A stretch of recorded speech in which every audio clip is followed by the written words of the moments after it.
श्री सद्गुरु महाराज की जय। महर्षि में ही परमहंस जी महाराज की वाणी, महर्षि में ही सुक्ति सरोवर से सगुण निर्गुण विवेचन।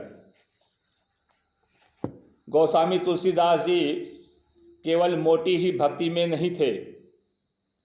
विनय पत्रिका में है, यही ते मैं हरि ज्ञान गमायो, परिहरि हृदय कमल रघुनाथ ही, बाहर फिरत बिकल भय धायो। सूरदास जी ने भी कहा, अपनोपो आपुन ही में पायो, शब्द ही शब्द भयो उजियारो, सतगुरु भेद बतायो। अब बताइए कि नानक बाबा और कबीर बाबा इनसे आगे की बात कहे हैं क्या? इतना फर्क जरूर है कि सगुण भक्ति के बारे में गोस्वामी तुलसीदास जी तथा सूरदास जी ने विशेष जरूर कहा और निर्गुण के बारे में कम। सब संत बराबर हैं। कोई कोई कबीर साहब को निर्गुण वाले मानते हैं। क्या वे गुरु को मानते थे कि नहीं? गुरु का रूप सगुण ही हुआ। ईसाई बनो तब भी गुरु है, इस्लामी बनो तब भी गुरु है। जितने संप्रदाय हैं सब में गुरु है।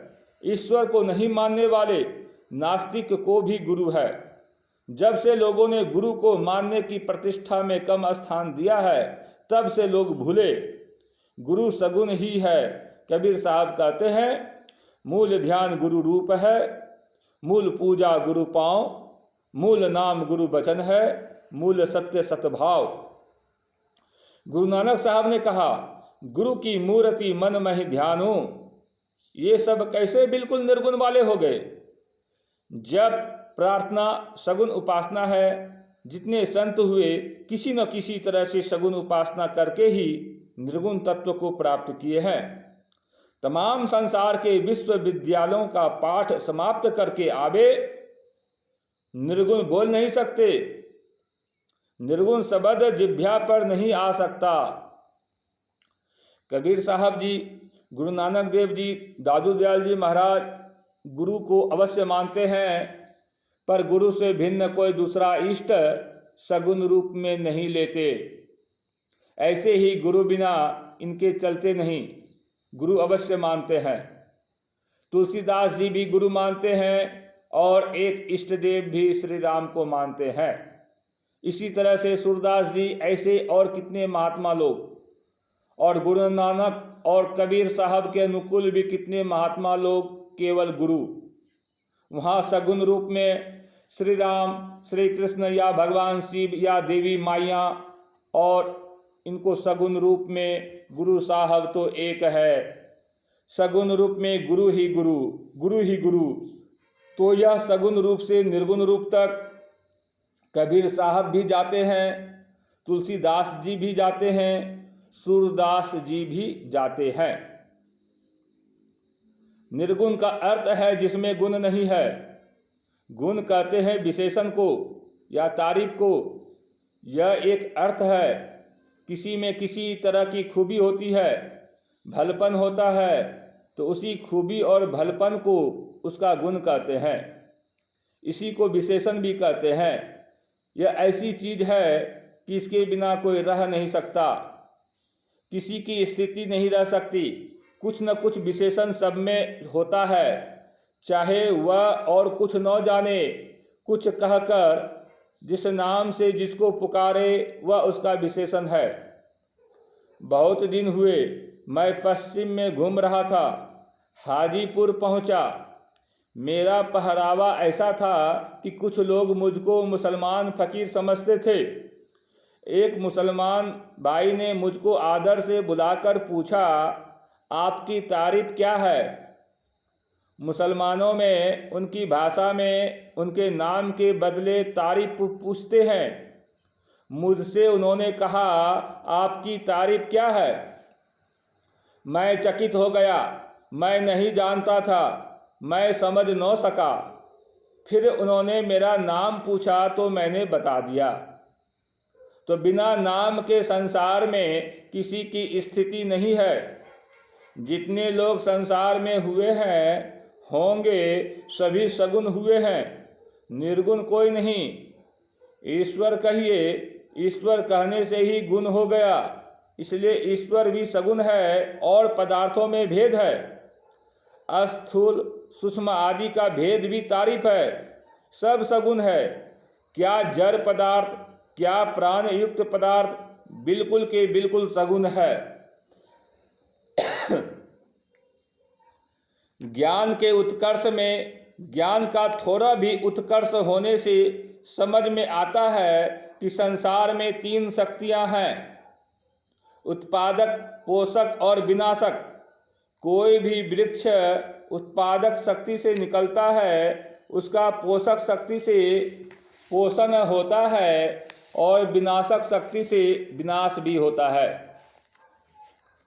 और अंकुर रूप में नया पौधा हो गया, अंकुर का नाश हो गया, अब तीसरा नाम पर जाता है। उस रूप का भी नाश हो गया, तब वृक्ष हो गया। तब उस वृक्ष की एक हद तक वृद्धि हुई, फिर कमने लग गया। तब क्या हुआ, डाल सूखती जाती है, उसमें विनाश का काम दृष्टि गोचर होने लगा। होते होते उसका पता नहीं रहा। इस तरह विनाशक शक्ति का काम भी साथ साथ होता है। इन तीनों शक्तियों का नाम ज्ञानियों ने अलग अलग दिया है। उत्पादक का नाम दिया है रजोगुण, पालक का नाम सतोगुण और विनाशक का नाम है तमोगुण। इन तीनों गुणों के सहित जो हो जाए वह है सगुण, अर्थात जो इन गुणों के संग नहीं था वह इन गुणों का संग कर लेने से सगुण हो गया। ईश्वर के मूल रूप को निर्गुण कहते हैं। जब वे तीन गुणों को संग कर लेते हैं तब सगुण होते हैं। वायुर्यथैको भुवनम प्रविष्टो रूपम रूपम प्रतिरूपो बभूवः एकस्तथा सर्वभूतांतरात्मा रूपम रूपम प्रतिरूपो बहिश्च। कठोपनिषद। अर्थात जिस प्रकार इस लोक में प्रविष्ट हुआ वायु प्रत्येक रूप के अनुरूप हो रहा है, उसी प्रकार संपूर्ण भूतों का एक ही अंतरात्मा प्रत्येक रूप के अनुरूप हो रहा है और उनसे बाहर भी है। सृष्टि के तत्वों के संग संग जो हो गया वह तीन गुणों के संग हुआ। इसलिए स्थूल सूक्ष्म आदि भेद से सृष्टि त्रय गुणमय है। त्रय गुणमय तत्वों के साथ सृष्टि में ईश्वर सगुण कहलाते हैं, क्योंकि गुणों को वे धारण कर लेते हैं, लेकिन वे बदलकर त्रय गुण हो गए सो नहीं। सगुण शब्द ऐसा अर्थ देता है कि किसी ने गुणों का संग कर लिया है। सगुण शब्द एक ही एक का ज्ञान नहीं देता, बल्कि कोई गुण के साथ हो गया है ऐसा ज्ञान देता है। केवल अकेला रहता तो गुण सहित कैसे कहा जाता। सृष्टि नहीं है, गुणों का पसार नहीं है, तब ईश्वर त्रैगुण रहित अर्थात निर्गुण है। त्रिदेव महेश ब्रह्मा विष्णु जो है, इनके लिए भी कहा जाता है कि ये भी ईश्वर हैं। विचारने पर ये भी ईश्वर के सगुण रूप हैं। किनकी प्रार्थना से ये सगुण हुए सो भी वर्णन नहीं है, परमात्मा की मौज से हुए। अवतारी पुरुष जो होते हैं उन्हीं के लिए खास तौर से है कि भगत प्रेम बस सगुण सो होई। एक तो भगत प्रेम बस सगुण, दूसरा ब्रह्मा विष्णु महेश का सगुण, और तीसरा इन सब में व्यापक होता हुआ विराट सगुण रूप। ये सभी इनकी खास मौज से है। तब भी सारे सगुण में व्यापक होते हुए भी सबसे परे अपना स्वरूप रखते ही है, वह है निर्गुण। प्रथम का जो मूल तत्व है, सर्वपर जो तत्व है, सबसे पूर्व का जो पदार्थ है वह निर्गुण है। सगुण में स्थूल सूक्ष्म का भेद है।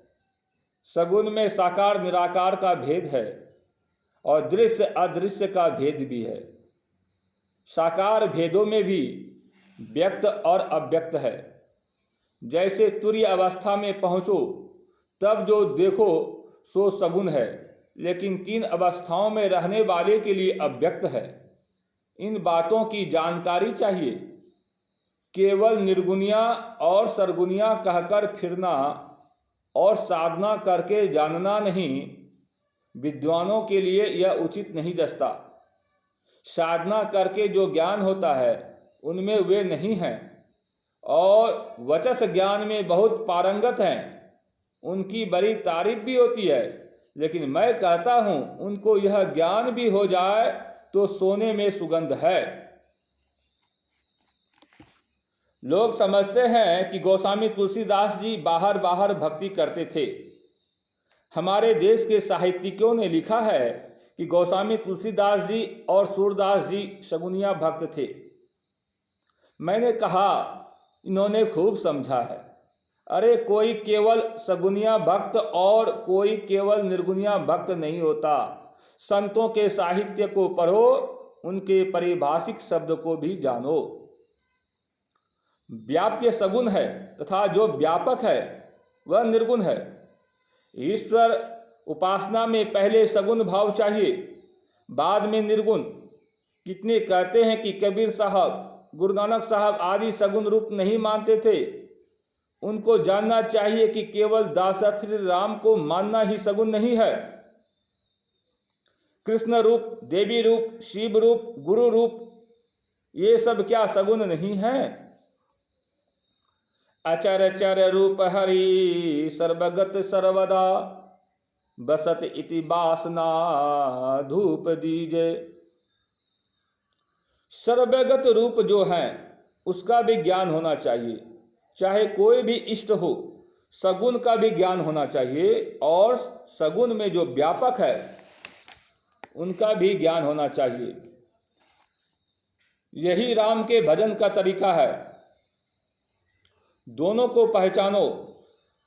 गोस्वामी तुलसीदास जी कहते हैं, रघुपति भगति करत कठिनाई। यह ठीक है, फुसलाने की बात नहीं है। सगुण निर्गुण में जो भेद है कितना कहा जाए। सत्संग योग महर्षि में ही परमहंस जी महाराज द्वारा विरचित 4 भागों में के चौथे भाग में लिख ही दिया है। पढ़कर मनन कर रखो। कोई संत केवल सगुण भक्त, कोई संत केवल निर्गुण भक्त नहीं होते। कोई संत पर जबरदस्ती कुछ लादे हो नहीं सकता। उनको वचस ज्ञान भले बहुत हो, लेकिन यौगिक दृष्टि से बहुत दूर है। श्री रामकृष्ण परमहंस जी का उपदेश कि जो साकार है वही निराकार, साकार रूप से वही भक्तों को दर्शन देता है। जैसे महासमुद्र में केवल अनंत जल राशि होती है, उसका कुल किनारा कुछ नहीं, परंतु कहीं कहीं अत्यंत ठंडक पड़ने के कारण पानी जमकर बर्फ के रूप में दिखाई देता है। उसी प्रकार भक्तों के भक्ति रूपी हिम से निराकार परमात्मा का भी साकार रूप में दर्शन होता है। फिर सूर्य नारायण के उदय होते ही जैसे बर्फ गल जाती है और पहले ही की भांति जल मात्र ही रह जाता है, वैसे ही ज्ञान रूपी सूर्य भगवान के प्रकाशित होने पर साकार रूप बर्फ पिघलकर केवल जल रूप निराकार ही विद्यमान रहता है। श्री सद्गुरु महाराज की जय।